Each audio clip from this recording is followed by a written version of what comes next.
Assalamualaikum warahmatullahi wabarakatuh. Saya Sylvia Nur Latifah dari Prodi Bahasa Inggris semester 3.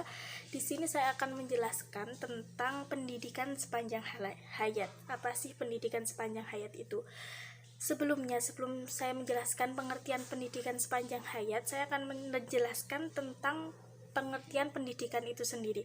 Pendidikan adalah usaha sadar dan terencana untuk mewujudkan suasana belajar dan proses pembelajaran agar si peserta didik secara aktif mengembangkan potensi dirinya untuk memiliki kekuatan spiritual keagamaan seperti sholat, zakat, atau hal-hal yang bersifat ibadah lainnya.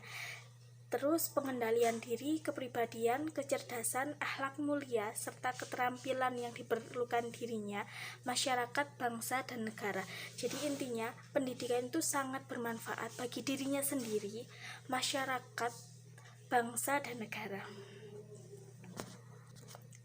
Kemudian kalau pengertian pendidikan sepanjang hayat atau pendidikan seumur hidup adalah sebuah sistem konsep pendidikan yang menerangkan keseluruhan peristiwa-peristiwa kegiatan belajar mengajar yang berlangsung dalam keseluruhan dalam kehidupan manusia.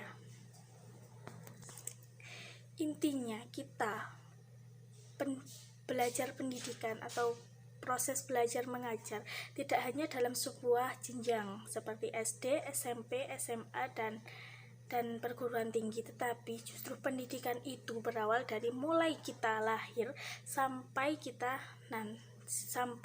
nanti mati. Kemudian implikasi pendidikan sepanjang hayat. Implikasi merupakan akibat langsung atau konsekuensi dari suatu keputusan. Dengan demikian, implikasi adalah sesuatu yang merupakan tindak lanjut atau follow up dari suatu kebijakan atau keputusan tentang pelaksanaan pendidikan sepanjang hayat. Implikasi memiliki program yang dikategorikan sebagai berikut. Yang pertama, pendidikan baca tulis fungsional. Realisasi baca tulis fungsional minimal memuat dua hal. Yang pertama, memberikan kecakapan membaca pada peserta didik, kemudian menulis, menghitung yang fungsional bagi anak didik. Yang kedua, menyediakan bahan-bahan bacaan yang diperlukan untuk mengembangkan lebih lanjut kecakapan yang kita miliki. Jadi dengan cara membaca itu akan membuka jendela pengetahuan kita. Yang kedua, pendidikan vokasional. Pendidikan vokasional adalah sebagai program pendidikan di luar sekolah bagi anak di luar batas usia sekolah, ataupun sebagai pendidikan formal dan non-formal. Sebab itu, program pendidikan yang bersifat remedial agar para lulusan sekolah tersebut menjadi tenaga yang produktif menjadi hal yang sangat penting. Jadi, kenapa sih kita disuruh untuk belajar menjadi anak yang terdidik? Karena dengan itu kita bisa memanfaatkannya untuk menjadi seseorang yang berkualitas. Seperti contohnya ketika kita lulus sekolah, kita bisa bekerja di tempat yang lain. Namun yang lebih penting ialah pendidikan vokasional ini tidak boleh dipandang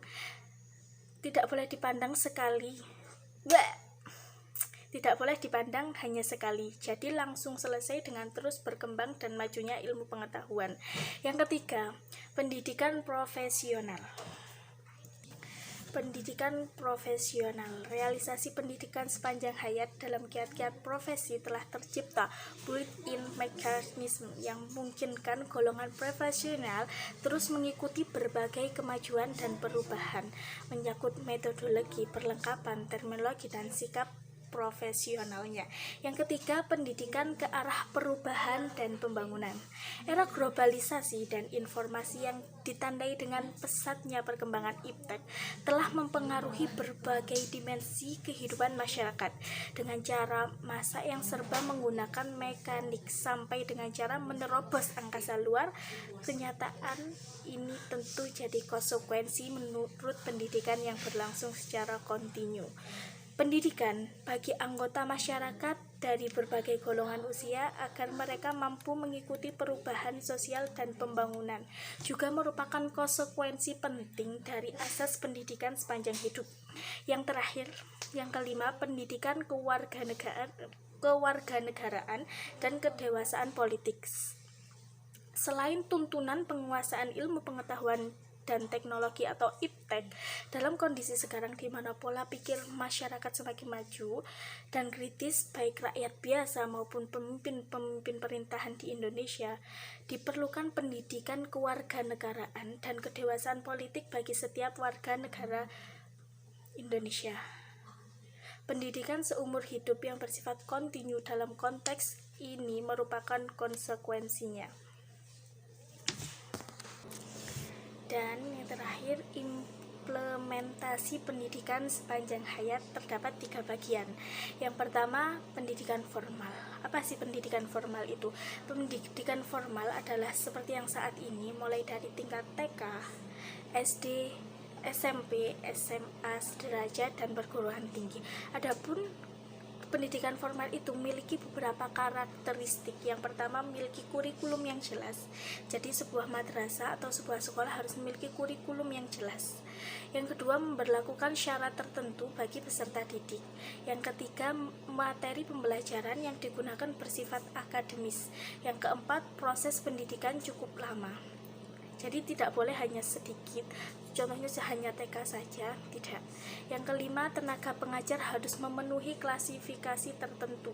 Jadi tidak asal-asalan hanya tenaga pengajar atau syukur tenaga pengajar, tapi mereka harus memenuhi klasifikasi tertentu. Yang keenam, penyelenggaraan pendidikan berasal dari pihak pemerintah ataupun swasta. Yang ketujuh, peserta didik mengikuti ujian formal. Jadi kalau di pendidikan formal itu terdapat ujian formal sebagai tolak ukur sampai mana sih kemampuan peserta didiknya. Yang kedelapan, ada pemberlakuan administrasi yang seragam. Yang kesembilan, kredensial, ijazah atau yang disebut dengan ijazah dan sebagainya. Kemudian pendidikan non-formal adalah pendidikan di luar dari jalur pendidikan formal yang dapat dilaksanakan secara terstruktur dan berjenjang untuk memenuhi kebutuhan pendidikan peserta didik tertentu untuk mendapat informasi tertentu, pengetahuan dan pelatihan serta bimbingan sehingga ilmu yang didapatkan mampu bermanfaat bagi keluarga, masyarakat dan negara. Pendidikan non-formal contohnya TPQ, les-lesan dan lain-lain. Dan yang terakhir, yang ketiga, yaitu pendidikan informal, adalah pendidikan di dalam lingkungan keluarga yang berbentuk kegiatan belajar secara sadar maupun tidak sadar, terjadi secara terus-menerus. Pendidikan keluarga ini merupakan pendidikan yang pertama dan utama bagi seorang anak, karena karakter anak mulai dibangun dari keluarga, sopan santun, tata krama dan norma-norma yang sesuai dengan adat istiadat budaya setempat. Jadi dapat kita simpulkan bahwasanya pendidikan akhir hayat sangatlah penting bagi kita. Terima kasih dari saya. Wassalamualaikum warahmatullahi wabarakatuh.